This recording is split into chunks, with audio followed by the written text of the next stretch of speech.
네, 여러분 반갑습니다. 오늘도 주님 안에서 평안히 잘 지내고 있는 줄 믿습니다.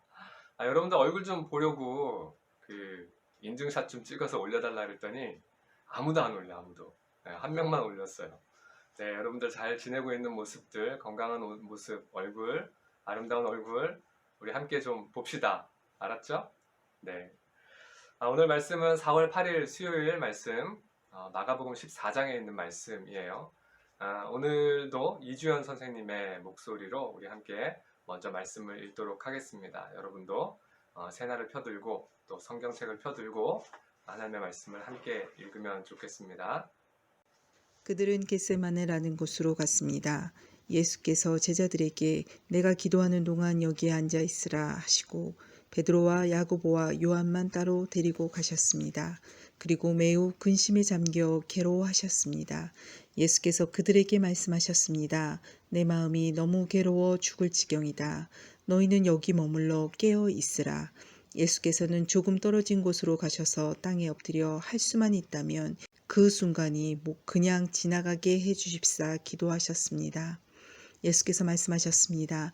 아바 아버지여, 아버지께는 모든 일이 가능하시니 이 잔을 내게서 거두어 주십시오. 그러나 내 뜻대로 하지 마시고 아버지의 뜻대로 하십시오.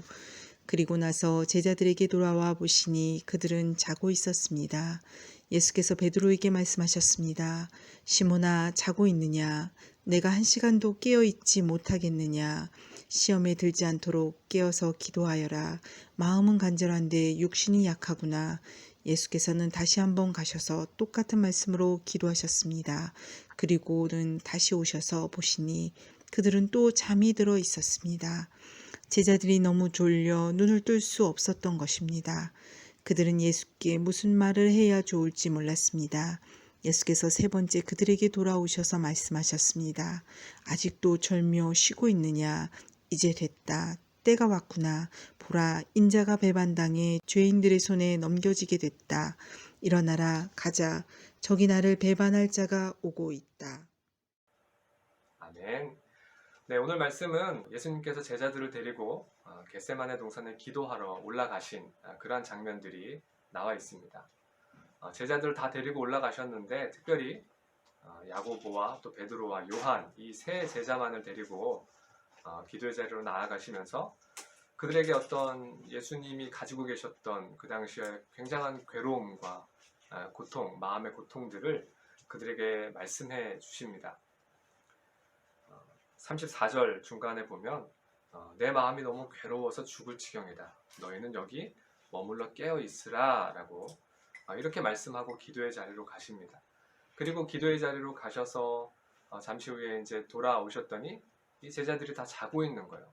그때 예수님이 뭐라고 말씀하셨냐면 베드로에게 특별히 1시간도 깨어 있을 수 없더냐라고 말씀하시면서 구체적으로 이제 기도할 것을 주문하십니다. 시험에 들지 않도록 깨어서 기도하라 라고 이렇게 말씀하십니다.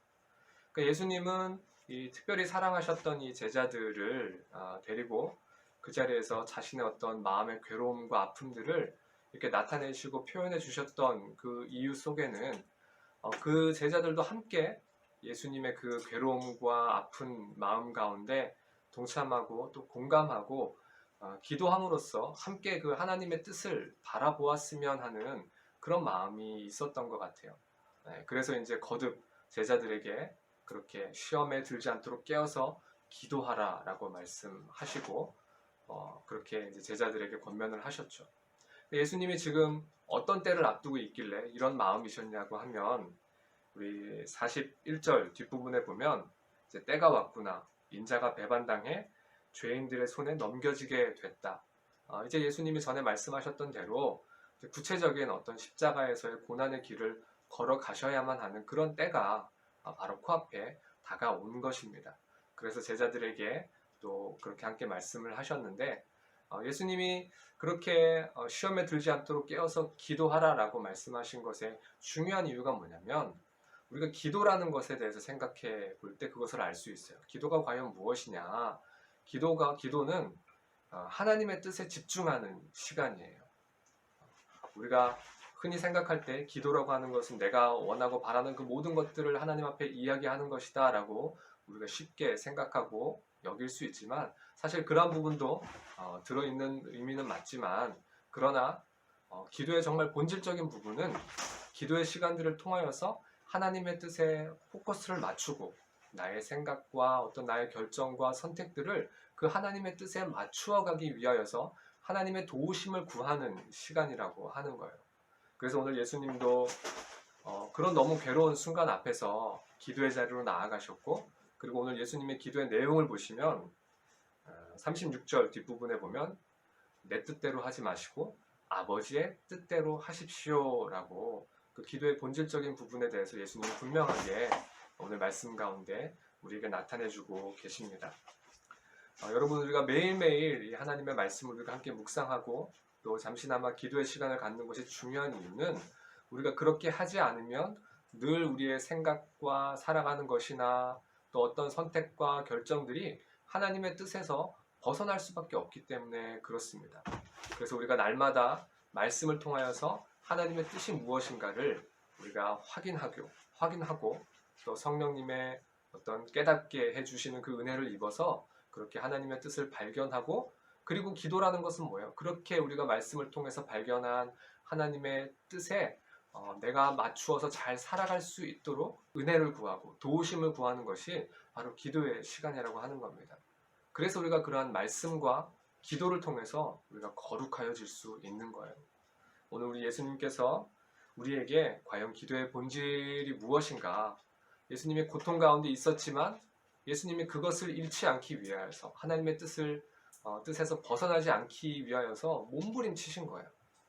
그런 의미에서 예수님이 시험에 들지 않도록 깨어 기도하라라고 말씀하신 거예요. 우리가 그렇게 기도의 시간을 통하여서 하나님의 뜻을 붙잡고 바라보지 않으면 우리는 언제라도 하나님의 뜻에서 벗어날 수 있는 그러한 사람들이기 때문에 그렇다는 것입니다. 예수님도 그것에 대해서 괴로워하셨던 거예요. 그러한 것들을 가급적이면 인간적인 마음에서라면 그것을 피하고 싶으셨어요. 정말 할 수만 있다면 그것을, 이 잔이 내게서 지나가게 해주십시오라고 그렇게 기도하지 않으셨습니까? 그러나 그런 기도 속에서도 예수님은 끝까지 하나님의 뜻에 중심을 두고 그것을 붙들기 위하여서 기도의 시간을 놓지 않으셨고, 그리고 그 기도의 시간을 통하여서 예수님은 더욱더 담대함을 얻고 또 힘을 얻어서 끝까지 저와 여러분을 위한 그 대속의 자리, 십자가의 자리로 예수님은 나아가실 수 있었습니다. 우리가 그것을 기억하면서 저와 여러분의 삶도 정말 하나님의 뜻 가운데 하루하루 그렇게 믿음의 길을 걸어감에 있어서 우리가 하나님의 말씀을 읽고 하나님의 뜻을 발견하고 또 그 뜻이 내 삶 가운데 이루어지기를 기도하는 것이 얼마나 중요하다라고 하는 것을 우리가 다시금 깨닫고, 우리가 미약하지만 날마다 조금이라도 더욱더 하나님 앞에 거룩의 자리로 나아가는 저와 여러분의 삶이 될 수 있기를 주님의 이름으로 축복합니다. 나는 오직 주의 인자하심을 의뢰하여 싸우니 내 마음은 주의 구원을 기뻐